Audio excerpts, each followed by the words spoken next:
Good morning students. इससे पहले हम लोगों ने सेकेंडरी जाइलम और सेकेंडरी फ्लोएम के बारे में स्टडी की थी कि सेकेंडरी जाइलम कैसे निर्मित होता है और कौन कौन से पार्ट होते हैं सेकेंडरी जाइलम में, और सेकेंडरी फ्लोएम कैसे निर्मित होता है और इसमें कौन कौन से पार्ट होते हैं। नेक्स्ट बात करते हैं हम पेरिडर्म परिचरण।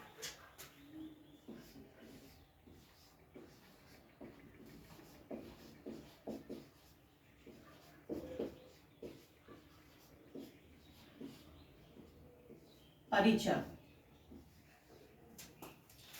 पेरिडर्म या परिचरण। पेरिडर्म या परिचर्म क्या होती है और कैसे ये निर्मित होती है, किसको कहते हैं हम पेरिडर्म या परिचर्म? जितने भी डायकॉट प्लांट्स होते हैं और जितने भी जिम्नोस्पर्म होते हैं, कुछ को छोड़ करके, सभी नहीं आते, कुछ को छोड़ करके, तो यहां पर ऑलमोस्ट डायकॉट प्लांट्स और कुछ को छोड़ करके सभी लगभग जिम्नोस्पर्म, इन सभी के अंदर सेकेंडरी ग्रोथ पाई जाती है। यहां सेकेंडरी ग्रोथ प्रेजेंट होती है और जिन प्लांट्स के अंदर सेकेंडरी ग्रोथ प्रेजेंट होती है उन सभी के अंदर इस सेकेंडरी ग्रोथ के बाद में पेरिडर्म का निर्माण होता है। सेकेंडरी ग्रोथ के बाद में पेरिडर्म निर्माण होता है। तो यहां पर पेरिडर्म का निर्माण स्टार्ट हो जाता है। तो सेकेंडरी ग्रोथ के बाद में जब यहाँ पर जो कॉर्क कैम्बियम बनती है, वो कॉर्क कैम्बियम यहाँ पेरिडर्म के निर्माण के लिए उत्तरदायी होती है। तो ये जो डाइकॉट प्लांट्स हैं, जिम्नोस्पर्म जो प्लांट्स हैं, इनके अंदर यहाँ बनती कैसे इनका निर्माण होता है। तो पहले तो पेरिडर्म 3 भागों से मिलकर के बनी होती है। पेरिडर्म में कौन कौन से भाग होते हैं हमको ये पता होना चाहिए। ये 3 भागों से मिलकर बनती है। यहां पर फैलोजन,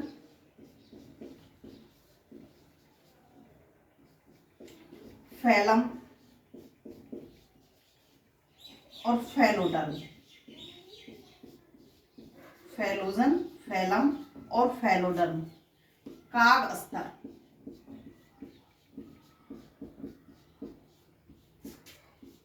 काग, और नेक्स्ट कागजन।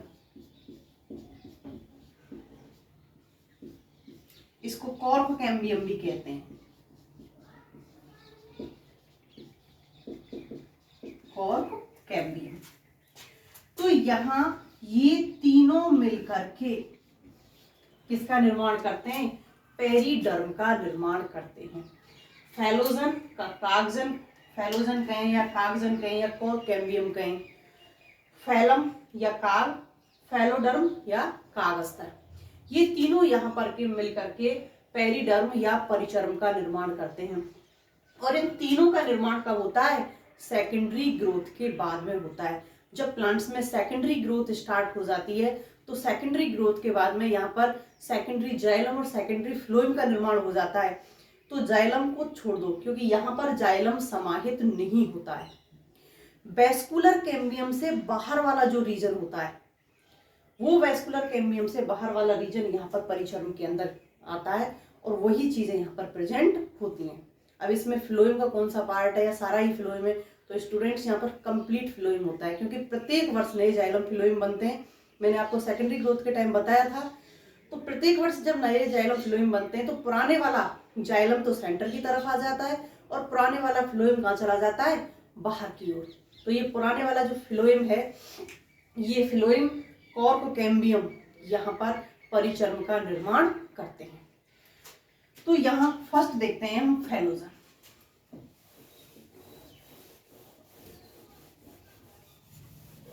यहाँ 1 बाई 1 हम इनका डिस्कशन करते हैं। तो फर्स्ट जो फैलोजन होता है, जिसे हम कागस्तर कह रहे हैं,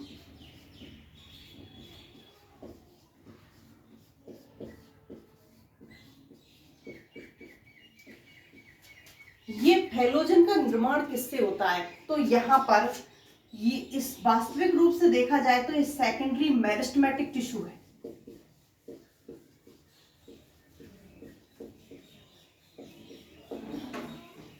सेकेंडरी मेरिस्टेमेटिक टिश्यू है, मतलब मेरिस्टेमेटिक टिश्यू की क्या विशेषता होती है? विभाजनशील। तो ये विभाजनशील टिश्यू होता है, प्राइमरी ना होकर के कैसा होता है? सेकेंडरी, क्योंकि प्राइमरी वो होता है जो सेकेंडरी ग्रोथ से पहले होता है। तो ये सेकेंडरी मेरिस्टेमेटिक टिश्यू होता है। इसका निर्माण किससे होता है? तो इसके निर्माण की अगर हम बात करें तो इसका जो निर्माण होता है यहाँ स्थायी ऊतकों के विभेदीकरण के बाद होता है। जो स्थायी टिश्यू होते हैं, स्थायी टिश्यू के विभेदन से होता है या विभेदन के बाद होता है। विभेदन के बाद कहें या स्थायी ऊतकों के निर्माण के बाद कहें, जब यहाँ स्थायी टिश्यू का विभेदन हो जाता है, स्थायी टिश्यू का जब यहाँ निर्माण हो जाता है, तो इनके निर्माण के बाद में यहाँ पर इस फेलोजन का निर्माण होता है, सेकेंडरी मेरिस्टेमेटिक टिश्यू का यहाँ पर निर्माण होता है। तो ये जो सेकेंडरी मेरिस्टेमेटिक टिश्यू है, ये सेकेंडरी मेरिस्टेमेटिक टिश्यू जो वैस्कुलर कैम्बियम होती है,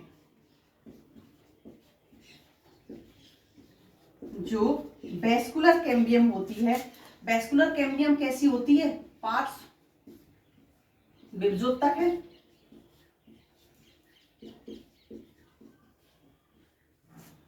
मतलब ये हमारी रिंग है, तो यहां इस प्रकार से निर्माण से बन रहा है, ना कि ऐसे और ऐसे। तो ये जो पार्श्व विभजोतक है, इस पार्श्व विभजोतक ऊतक की तरह वैस्कुलर कैम्बियम पार्श्व विभजोतक है, सेम इसी की तरह जो ये कॉर्क कैम्बियम है, अभी नाम बताया था इसका कॉर्क कैम्बियम भी कहते हैं। ये जो कॉर्क कैम्बियम है या फिर कहें फेलोजन है, ये भी कैसी होती है? पार्श्व विभजोतक है। ये भी एक प्रकार का पार्श्व विभजोतक है। इसमें भी विभाजन कैसे होते हैं? लैटरल। यहां इसकी जो सेल्स होती हैं, अगर सेल विभाजन कर रही है, कोई भी सेल विभाजन कर रही है, तो कैसी होगी? उसके अंदर क्लोरोफिल होगा, प्लांट है तो क्लोरोप्लास्ट होगा, सॉरी क्लोरोप्लास्ट तो होगा ही। क्लोरोप्लास्ट के साथ साथ यहाँ कौन कौन सी चीज उपस्थित होती हैं? क्लोरोप्लास्ट के साथ साथ यहाँ क्लोरोफिल उपस्थित होता है, टैनिन उपस्थित होता है,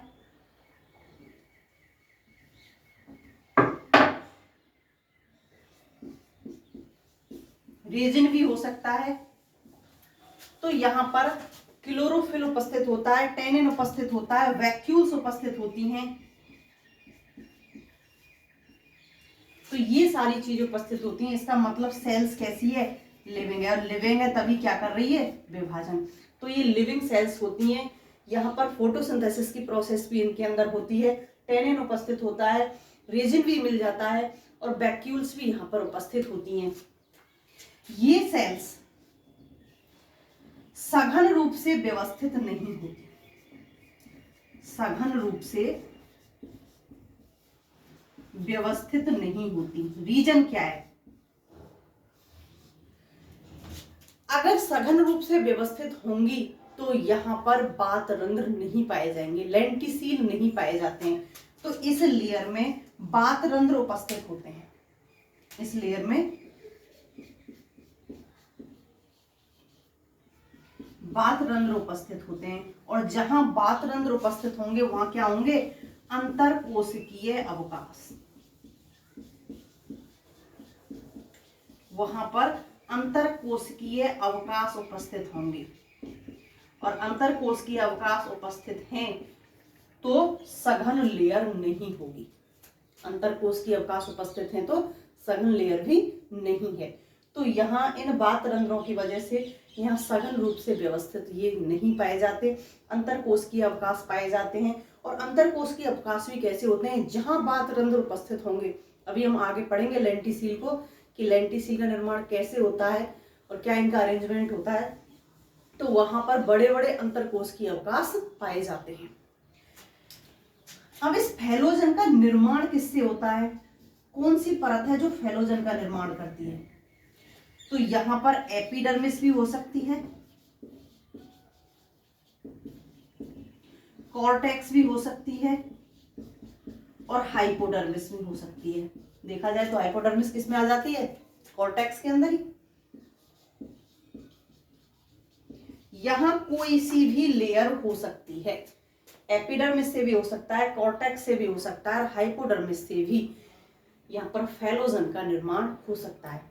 इसकी सक्रियता की और निष्क्रियता की अगर हम बात करें तो स्टूडेंट्स, यहाँ प्लांट्स के अंदर इसकी जो सक्रियता और निष्क्रियता है वो सभी के अंदर अलग अलग पाई जाती है। जैसे क्वेरकस प्लांट है,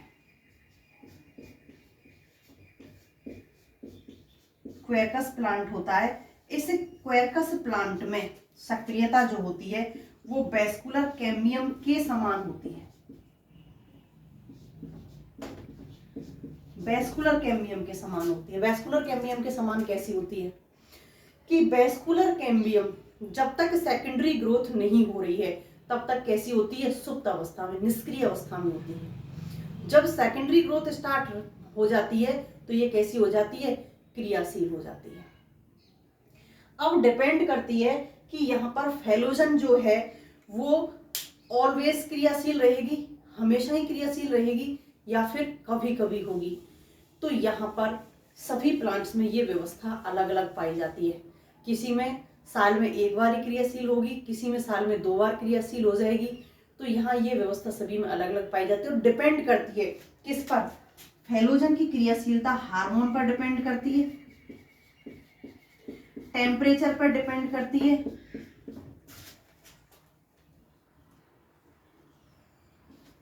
और एज पर डिपेंड करती है।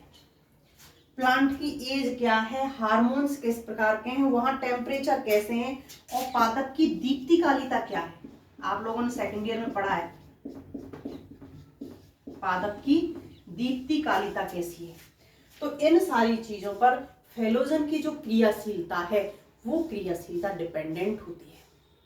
नेक्स्ट बात करते हैं हम फैलम।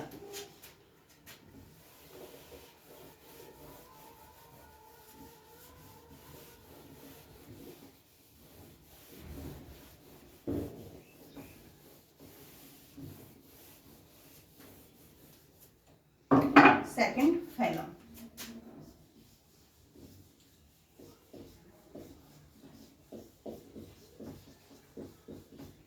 काल। यहां पर जो फैलम है, इस फैलम का निर्माण कैसे हो रहा है, कौन सी प्रोसेस से होता है और इस फैलोडर्मिस से पहले जो हमने पढ़ी है फैलोजन, फैलोजन के किधर उपस्थित होती हैं, पास में होती हैं, ऊपर होती हैं, नीचे होती हैं। तो स्टूडेंट्स यहां पर जो फैलोजन है, इस फैलोजन की जो सेल्स होती हैं, इन सेल्स में होते हैं परिणतिक विभाजन। इन परिणतिक विभाजनों से फैलोजन की सेल्स के बाहर की ओर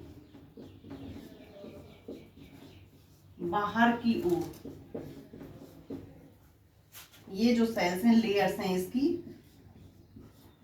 इन लेयर्स से जो बाहर की ओर जिस लेयर का निर्माण होगा या जिन सेल्स का निर्माण होगा, ये जो सेल्स बनेंगी ये सेल्स किसकी होंगी, फैलम की। फैलोजन की जो लेयर है, जो सेल्स हैं, इन सेल्स से बाहर की ओर जिन सेल्स का निर्माण होता है, ये सेल्स किसका निर्माण करती हैं, फैलम का निर्माण करती हैं, बाहर की ओर उपस्थित होती हैं। ये जो फैलम की सेल्स हैं ये अरीय रूप से पंक्तिबद्ध होती हैं, अरीय रूप से पंक्तिबद्ध होती हैं। इस प्रकार से अरीय रूप से पंक्तिबद्ध होती हैं, सघन हैं। अब इनके बीच में कहीं भी आपको किसी भी प्रकार का कोई भी अवकाश दिखाई नहीं दे रहा। तो यहाँ पर अरीय रूप से व्यवस्थित होंगी, पंक्तिबद्ध होंगी, सघन रूप से होंगी, और यहाँ किसी भी प्रकार का अंतरकोशिकीय अवकाश, अंतरकोशिकीय अवकाश नहीं होता है। यहाँ अंतरकोशिकीय अवकाश क्या होते हैं? अनुपस्थित होते हैं। इन सेल्स के ऊपर लिग्निन का डिपोजिशन हो जाता है।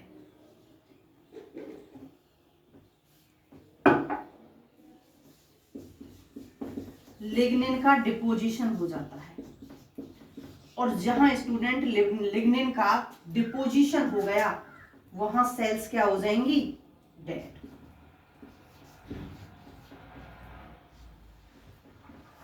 सेल्स क्या हो जाती हैं? डेड। तो ये सेल्स कैसी होती हैं? डेड होती हैं। फेलोजन के बाहर की ओर फेलम प्रेजेंट होगी।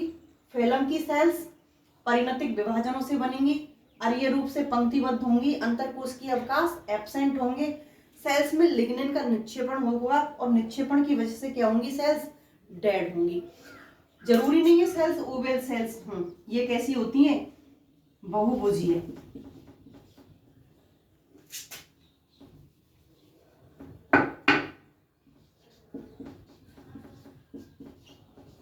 सेल्स होती हैं बहुभुजीय। विभिन्न भुजाएं हो सकती हैं, यहाँ पे विभिन्न बहुभुजीय भी हो सकती हैं, विभिन्न आकार प्रकार की होती हैं। तो यहाँ इनका कोई फिक्स आकार प्रकार नहीं होता, लेकिन ये फिक्स होता है कि यहाँ पर अंतरकोशिकीय अवकाश कैसे होते हैं? एब्सेंट। नेक्स्ट बात करते हैं हम, आप लोगों ने कॉर्क का नाम सुना होगा, जो होम्योपैथिक बोतलों के ढक्कन के रूप में यूज होती है, तो वो इसी फैलम से प्राप्त होती है। क्यूरकस सुवेर जो प्लांट होता है, उस प्लांट की कॉर्टेक्स से प्राप्त होती है, जो फैलम से निर्मित होती है। क्योंकि इसके अंदर एक बहुत अच्छी जो क्वालिटी पाई जाती है, वो पाई जाती है कि ये जो ह्यूमिडिटी अगर प्रेजेंट है वातावरण में, तो उस ह्यूमिडिटी को एब्जॉर्ब नहीं करती हैं, तो इनके अंदर जल अवशोषण की कैपेसिटी नहीं होती है। नेक्स्ट बात करते हैं हम फैलोडर्म।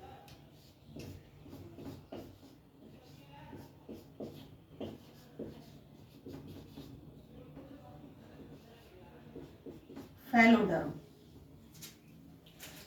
यहां जो सेल्स हैं फैलोजन की,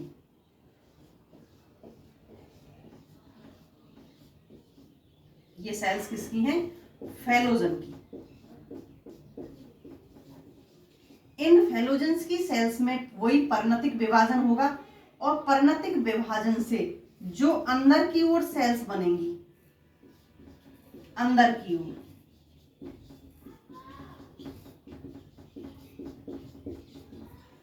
तो ये अंदर की ओर बनने वाली सेल्स किसकी होंगी? फैलोडर्म की। जो सेल्स बाहर की ओर बन रही हैं वो तो होती हैं फैलम की, और जो सेल्स अंदर की ओर बनती हैं फैलोजन के डिवीजन से, वो किसकी होती हैं? फैलोडर्म की। तो ये विभाजन से अंदर की ओर बनने वाली जो सेल्स होती हैं वो किसकी होती हैं? फैलोडर्म की होती हैं। फैलोडर्म की जो सेल्स होती हैं, ये सेल्स लिविंग होती हैं, पतली भित्ति वाली होती हैं, पेरेनकाइमेटस होती हैं, पेरेनकाइमेटस होती हैं। इसका मतलब पेरेनकाइमेटस हैं तो लिविंग भी है, और लिविंग है तो पेरेनकाइमेटस भी हो सकती है। तो पेरेनकाइमेटस होती हैं, पतली भित्ति वाली होती हैं, क्लोरोफिल भी हो सकता है, क्लोरोप्लास्ट तो सॉरी जीव द्रव्य तो होगा ही होगा, वैक्यूल्स भी हो सकती हैं, यहाँ पर कुछ भी हो सकता है, प्लांट सेल है तो वैक्यूल्स भी यहाँ पर प्रेजेंट हो सकती हैं। तो ये सेल्स पेरेनकाइमेटस होती हैं, पतली भित्ति वाली होती है, लिविंग सेल्स होती हैं। यहाँ पर डिपोजिशन नहीं पाया जाता। सेल्स का जो अरेंजमेंट होता है वो अरीय होता है, अरीय रूप से व्यवस्थित होती हैं सेल्स, अरीय रूप से व्यवस्थित होती है। अब यहाँ अरीय रूप से व्यवस्थित हैं तो यहाँ इनके अंदर अंतरकोश के अवकाश उपस्थित हो सकते हैं या नहीं हो सकते। तो देखिए जो सेल्स होती हैं ये बहुस्तरीय मल्टीलेयर होती हैं, बहुस्तरित होती हैं। ये भी सघन रूप से व्यवस्थित होती हैं और सघन रूप से व्यवस्थित हैं तो यहां पर अंतरकोशिकीय अवकाश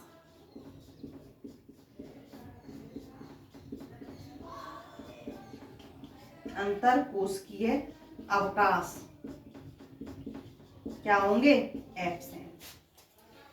इनकी सेल्स के अंदर मंडकण पाए जाते हैं, उनसे डिफरेंट। जो हमने फेलोजन पढ़ा था, फेलोजन से डिफरेंट यहाँ पर इनकी सेल्स के अंदर क्या होते हैं? मंडकण। बाकी सब चीज सेम होती हैं लेकिन यहाँ पर मंडकण क्या होते हैं? अलग। यहाँ पर सेल्स में मंडकण पाए जाते हैं। व्यावसायिक रूप से किसी भी प्रकार का इनका यूज नहीं होता, यूजलेस होती है। नेक्स्ट देखते हैं कि इसका डेवलपमेंट कैसे होता है। Development of periderm. जो यहाँ ये पेरिडर्म है,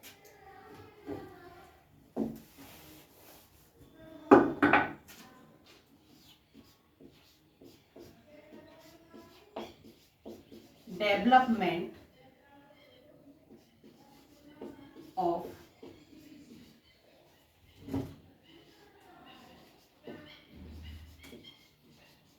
पेरिडर्म। तो इन पेरिडर्म का डेवलपमेंट किस प्रकार से होता है, कौन सी ऐसी अरेंजमेंट होता है जिससे यहाँ पर पेरिडर्म का डेवलपमेंट होता है। तो स्टूडेंट्स, मैंने अभी आपको पढ़ाया था कि अगर फेलोजन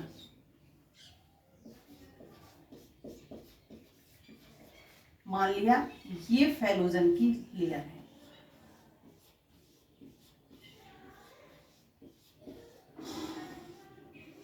इस फेलोजन की लेयर में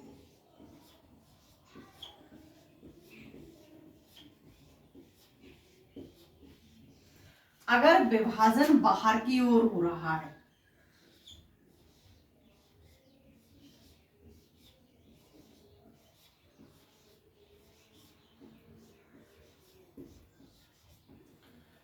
तो बनेगी फैलम। अगर विभाजन बाहर की ओर हो रहा है तो यहां पर फैलम का निर्माण होगा, और अगर विभाजन अंदर की ओर हो रहा है तो यहां किसका निर्माण होगा? फैलोडर्म का। ये फेलोजन।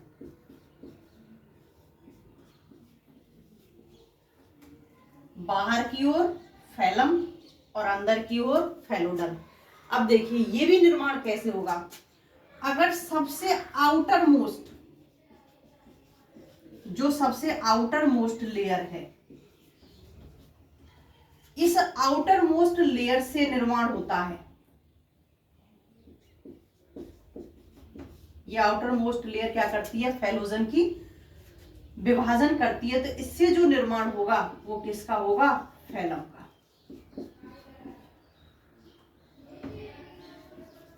और जो सबसे इनर है, जो सबसे इनर मोस्ट लेयर होगी, जो सबसे इनर मोस्ट लेयर विभाजन करेगी तो ये विभाजन करके किसका निर्माण करेगी? फैलोडर्म का।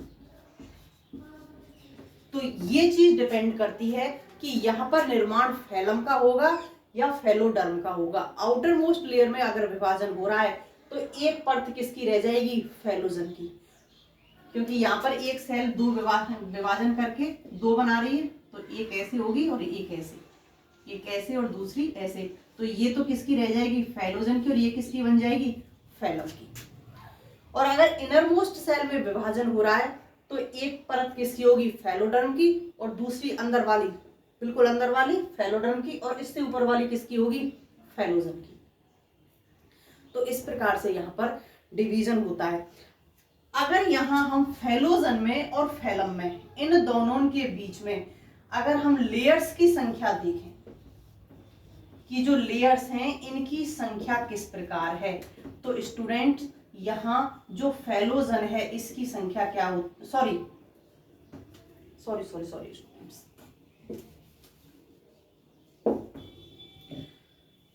इनके मध्य लेयर्स की अगर हम संख्या देखें फैलम के और फैलोजन के, तो यहां जो संख्या अधिक होगी वो किसकी होगी, फैलम की। डिवीजन तो साथ साथ हो रहा है, लेकिन यहाँ फैलोजन की लेयर्स कम रह जाती हैं और यहाँ फैलम की लेयर अधिक होती है। अब ये किस चीज पर डिपेंड करता है कि संख्या किसकी अधिक होगी या किसकी कम होगी, वो भी किस पर डिपेंड करता है, वहां के वातावरण पर, किस प्रकार का वहां वातावरण है, कैसी वहां पर पादप की कैसी एज है, ये सारी चीजें इस चीज पर डिपेंड करती हैं।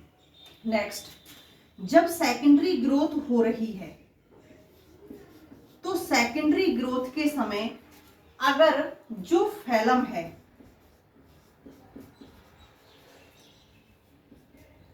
ये जल्दी ही हट गई तब तो कोई बात नहीं है, और ये फैलम अगर लंबे समय तक पादप पर लंबे समय तक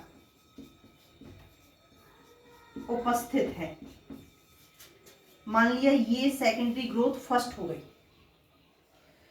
और यहां ये क्या उपस्थित है, चारों तरफ फैलम,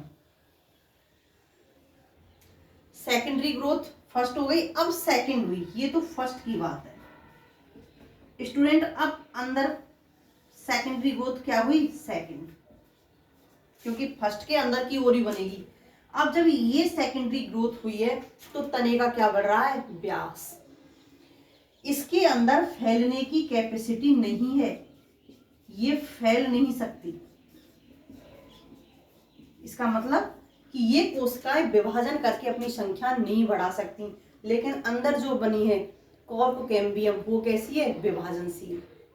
वेस्कुलर कैम्बियम विभाजनशील है, संख्या बढ़ेगी, तने का व्यास बढ़ेगा। जब यहाँ स्टेम का व्यास बढ़ेगा तो स्टेम के व्यास के साथ में यहाँ ये फैलेगा, तो जब ये व्यास ऐसे बढ़ेगा तो ये क्या हो जाएगी, ऐसे टूट जाएगी।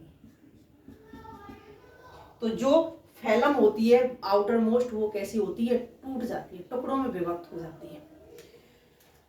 अगर फैलम लंबे समय तक रहती है तो ये टुकड़ों में विभक्त हो जाती है।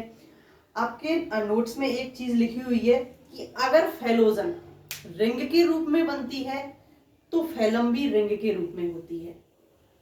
वो कंडीशन जब है जब फैलम लंबे समय तक नहीं रहती है। प्रत्येक वर्ष या प्रत्येक 6 महीना में, अगर सेकेंडरी ग्रोथ हर 6 महीना में हो रही है तो हर 6 महीने में, और 1 साल में हो रही है तो 1 साल में, प्रत्येक वर्ष वो हट रही है तो रिंग के रूप में हट जाएगी। लेकिन लंबे समय तक अगर प्रेजेंट है तो वो स्केल्स के रूप में, टुकड़ों के रूप में, सल्क के रूप में वहां से हटेगी।